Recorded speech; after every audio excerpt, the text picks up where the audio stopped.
That night, when I walked into the elevator with the empty gurney, the mirror showed me something that made no sense. Behind me, there was clearly a patient lying down, covered up to her chest, her head turned toward me. I was alone. I looked down at the gurney. Nothing. I looked back at the mirror, and the woman was still there, staring straight at me, like she was waiting for me to take her somewhere. I work as a hospital porter at a private clinic in Lima. I won't say the name, but it's one of those large clinics. Multiple floors, long hallways, and white lights that never turn off. My shift is at night. I transport emergency patients to X-ray, from the ICU to other floors, from the operating room to recovery. I push gurneys all day long and all night. When I first started working there, the others told me the night felt different, that there are hallways you're better off not crossing alone, that there are elevators where it's not a good idea to stare at the mirror, that in the basement you can hear things even when no one is there. I figured it was the typical prank to scare the new guy, until it happened to me. It all started on a Monday that seemed like any other. It was almost 2 a.m. The clinic was quieter than usual. There wasn't much movement in the ER, and the hallways felt longer, emptier. I was sitting on a small bench, half dozing, when the intercom rang. "Porter to floor 5, they said. "Take a patient to CT scan." I grabbed an empty gurney and headed to the elevator. Floor 5 is a quiet area, but it feels eerie at night. There are closed rooms, some with sleeping patients, others empty, and a silence that's only broken by the beeping of machines and the occasional distant moan. I got off the elevator and went to the room. They told me the night nurse was waiting at the door. "It's the lady in 512, she told me in a low voice. "Urgent CT scan. She's conscious, but she doesn't talk much." She was an older woman with short gray hair. Her gaze was distant, but she followed me with her eyes as I brought the gurney closer. We helped her move from her bed onto the gurney. She was breathing fast like she was cold. "It's okay, ma'am. It's just a scan," I told her, like I always do. She looked straight at me, and for a second I had the feeling she wanted to say something. But she didn't say anything. I tucked the sheet around her, adjusted the gurney rails, and started pushing toward the elevator. The hallway was empty. The white lights made the polished floor gleam. Everything seemed normal, until we reached the elevator. I have a habit. Every time I enter an elevator with a gurney, I check the mirror above out of routine, just to make sure everything's okay, that the sheet isn't slipping, that the patient is comfortable. That elevator has a large mirror that takes up the entire back wall. I went in, turned the gurney around, pressed the basement button for the CT scan, and looked up. What I saw froze me solid. The mirror showed the inside of the elevator, me standing beside the gurney, but the gurney wasn't empty. In the reflection, there was a patient lying down, covered to her chest with the same white sheet, her head turned toward me. It was the woman from room 512, except I knew she wasn't there, because in reality, just before I got into the elevator, the nurse had stopped me. "Wait, Jorge, don't bring her down yet," she had said. "We need to change her IV line first. Go ahead and take the gurney down. I'll call you when another patient is also ready for CT." And she had put the woman back in her bed. I had walked into that elevator with an empty gurney. Empty. But in the mirror, she was there. It wasn't a smudge. It wasn't a trick of the light. You could see her face, her open eyes, her mouth barely parted, like she was struggling to breathe.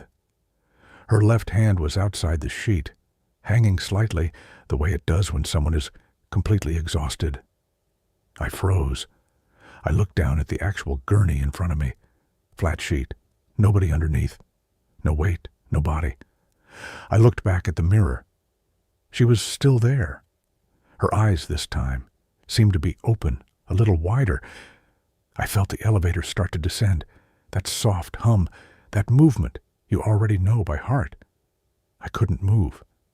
Then the elevator lights flickered. They didn't go out completely, but they did that rapid blinking that feels like a taunt.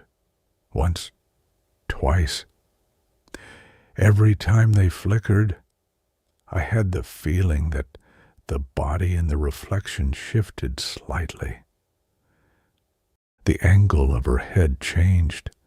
The hanging hand stretched just a little further down. On the third flicker, I heard something very faint. "Are you going to take me down now?" The voice was muffled, like it was coming from inside the mirror, or from underneath the gurney. I couldn't answer. I just gripped the railing tighter. The elevator reached the basement. The familiar ding sounded, and the doors opened. The woman's reflection disappeared, as if someone had switched off a television. 1 second she was there, the next she was gone. The gurney was still empty in front of me. I pushed it out into the basement hallway, barely breathing. My hands were ice cold. The CT technician saw me come in with the empty gurney and laughed. "Where's the patient, man? Did you leave her behind in the hallway?" I didn't know what to say. All I managed was, "They told me to bring the gurney down first." He waved his hand. Yeah, they'll bring her down in a bit."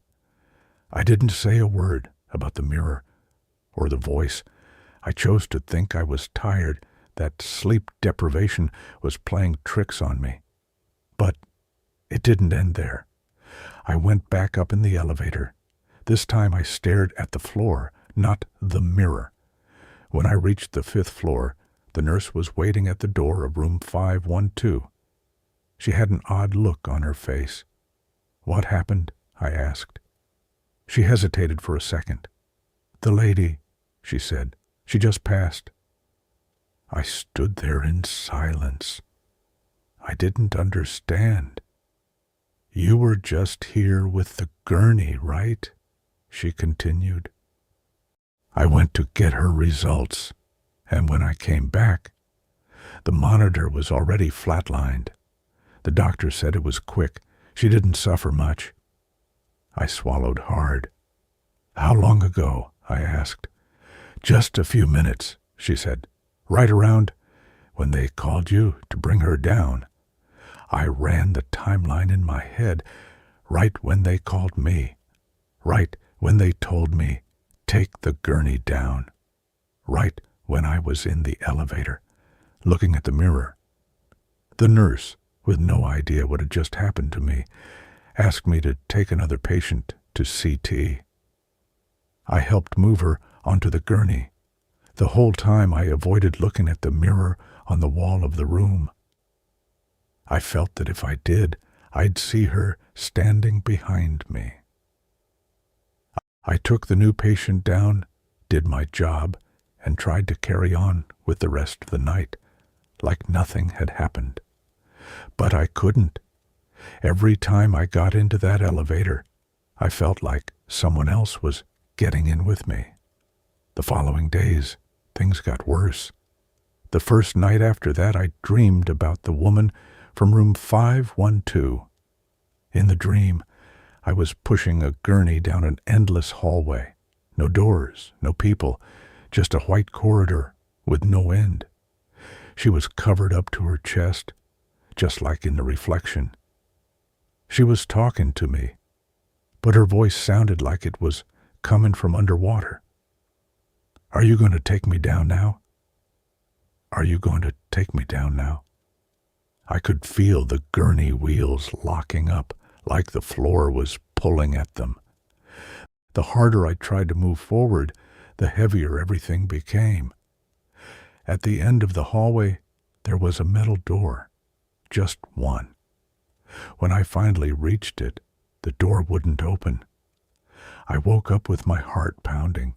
It took me several minutes to remember I was in my own bed, not in the clinic. I thought the dream would fade over the next few days.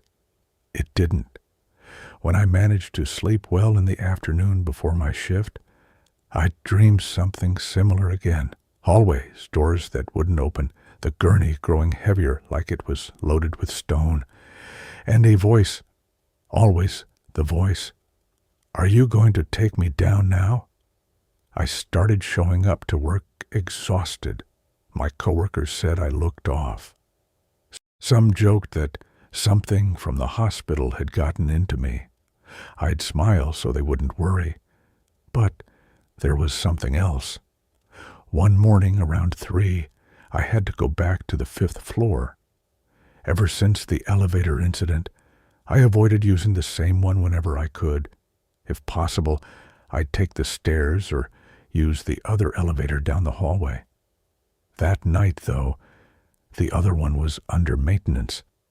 The only one working was that one, the one with the mirror. I pushed the gurney with a young patient going to X-ray. He was awake, eyes open, staring at the ceiling. He seemed calm. We got into the elevator. I pressed the button. As we were going down, I accidentally raised my eyes a little. I didn't look directly at the mirror, but I caught a glimpse of it. And I swear what I saw cut my breath short. Behind the gurney, in the reflection, there was a second shadow, as if someone else was standing there. It wasn't clear, no face, just a dark shape in the form of a person. I dropped my gaze to the floor. The patient spoke to me. "Sir, can you do something for me?" he said in a low voice. "Of course," I answered, trying to sound normal. "Tell the woman to leave me alone." My blood went cold. "What woman?" I asked. "The one behind you," he said. "The one who's watching." A chill crawled up from my feet to the back of my neck. The patient squeezed his eyes shut, like he was in pain. "I don't want to go down with her," he whispered. The elevator reached the basement. The doors opened. I forced myself to push the gurney out without looking at the mirror. In the hallway, the patient took a deep breath. "She's gone," he said. "I can't see her anymore." I didn't know what to think anymore. I didn't tell anyone at the clinic what was happening. Only once, during the meal break, I worked up the nerve to ask something casual. "Has anything strange ever happened to you in the elevator on 5?" I said, like it was a joke. An older porter glanced at me sideways. "Why?" he asked. "No reason, just messing around," I said. "That mirror is creepy." He stayed quiet for a moment. "They say years ago a patient died right there, in that elevator," he said finally. "She crashed when they were taking her down. Never made it to CT. Ever since then, some people say she shows up in the reflection when she shouldn't." He didn't give me any more details. I don't know if he was talking about the woman from room 512 or someone before her. I don't know if the stories get mixed together, if it's one person or many. All I know is that every time I get into that elevator with an empty gurney, I feel like it's not entirely empty. Now, when I work that shift, I do three things. I never look directly at the mirror. If I hear my name whispered, even if I think it's my imagination, I don't answer. And if I ever feel like someone is behind me in that elevator, even if I can't see them, I say silently, "Not yet. I'm not taking you down today." Because I've learned something in those white hallways. In hospitals, you walk in thinking you're only moving living people. But some of them get stuck halfway, and sometimes they use any reflection, any mirror, any gurney to keep trying to finish a journey they never got to complete.